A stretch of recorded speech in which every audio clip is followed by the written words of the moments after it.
أيها المواطنون، أيتها المواطنات، صاحب الجلالة يخاطبكم.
الحمد لله والصلاة والسلام على مولانا رسول الله وآله وصحبه.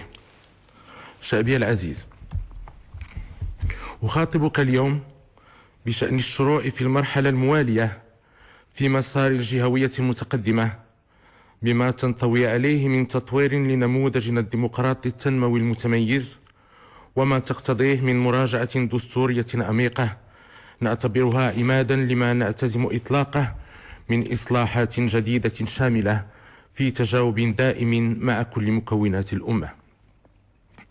ونود في البداية الإشادة بالمضامين الوجيهة لتقرير اللجنة الاستشارية للجهوية التي كلفناها منذ 3 يناير من السنة الماضية بإعداد تصور عام لنموذج مغربي للجهوية المتقدمة، منوهين بالعمل الجاد الذي قامت به رئاسة وأعضاء، وبالمساهمة البناءة للهيئات الحزبية والنقابية والجمعوية في هذا الورش المؤسس.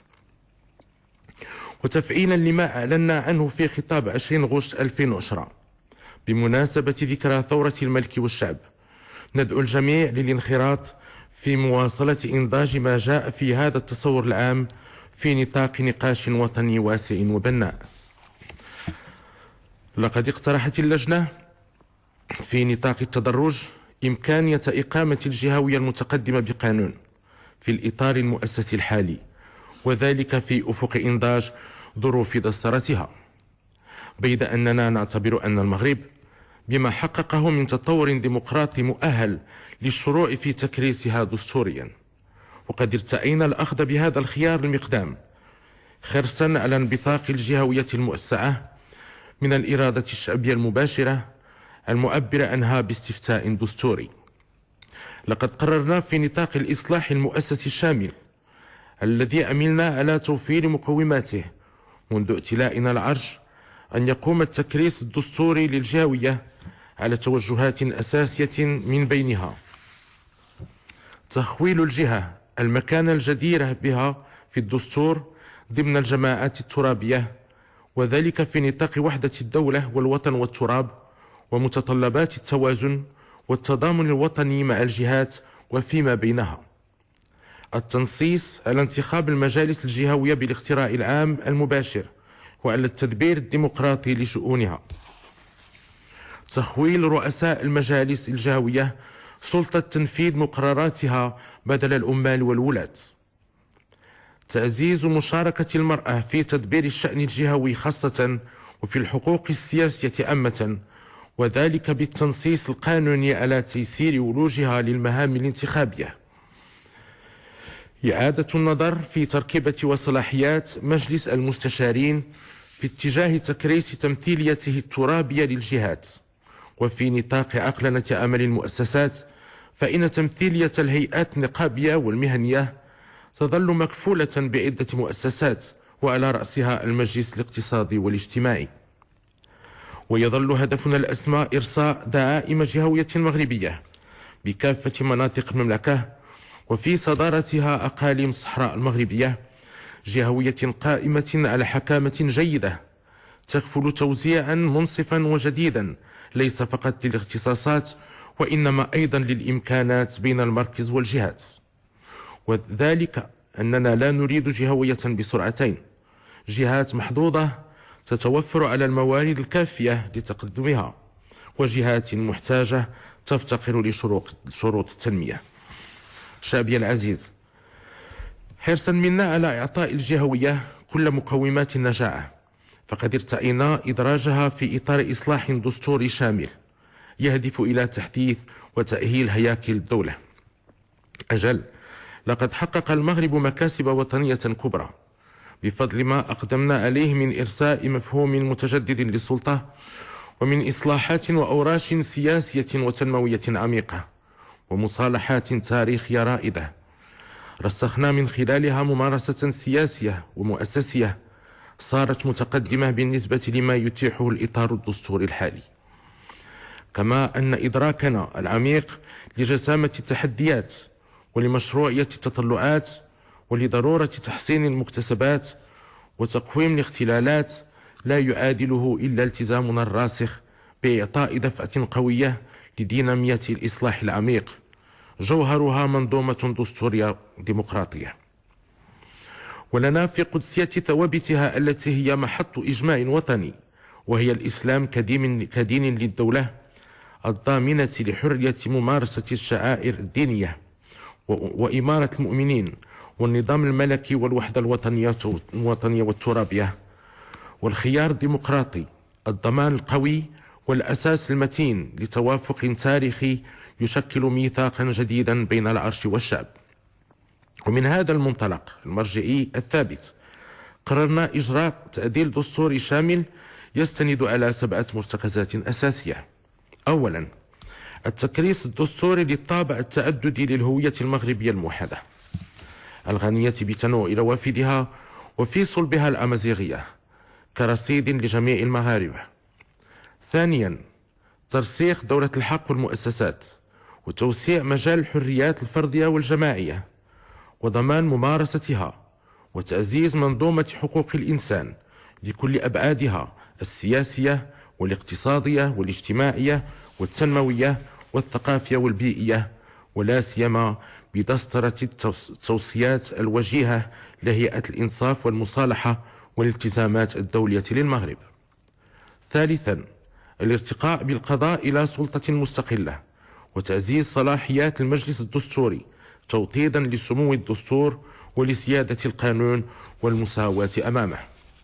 رابعا، توطيد مبدأ فصل السلط وتوازنها وتعميق ديمقراطية وتحديث المؤسسات وأقرنتها من خلال برلمان نابع من انتخابات حرة ونزيهة يتبوأ فيه مجلس النواب مكانة الصدارة، مع توسيع مجال القانون وتخويله اختصاصات جديدة كفيلة بنهوضه بمهامه التمثيلية والتشريعية والرقابية. حكومة منتخبة بانبثاقها عن الإرادة الشعبية المعبر عنها من خلال صناديق الاقتراع وتحظى بثقة أغلبية مجلس النواب.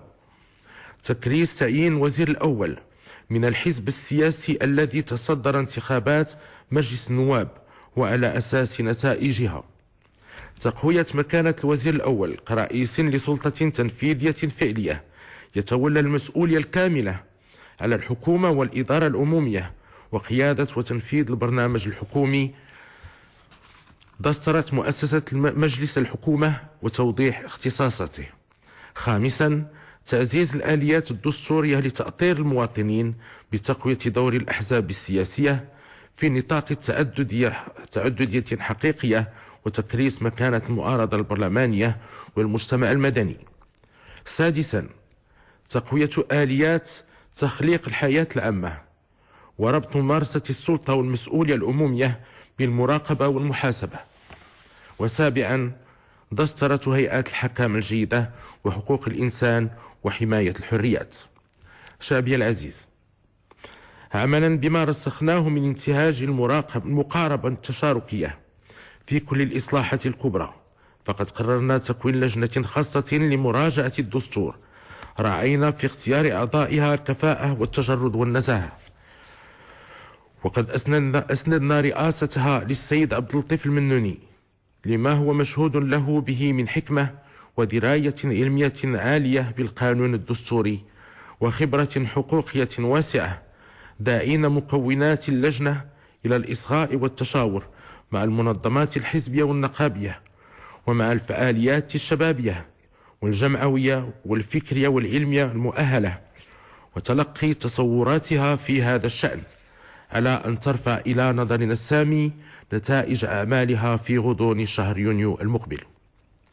وإننا نتوخى من هذه التوجهات العامة وضع إطار مرجعي لعمل اللجنة، بيد أن ذلك لا يعفيها من الاجتهاد الخلاق لاقتراح منظومة دستورية متقدمة لمغرب الحاضر والمستقبل، وإلى أن يتم عرض مشروع الدستور الجديد على الاستفتاء الشعبي وإقراره دخوله حيز التنفيذ وإقامة المؤسسات المنبثقة عنه، فإن المؤسسات القائمة ستواصل ممارسة مهامها في إطار مقتضيات الدستور الحالي.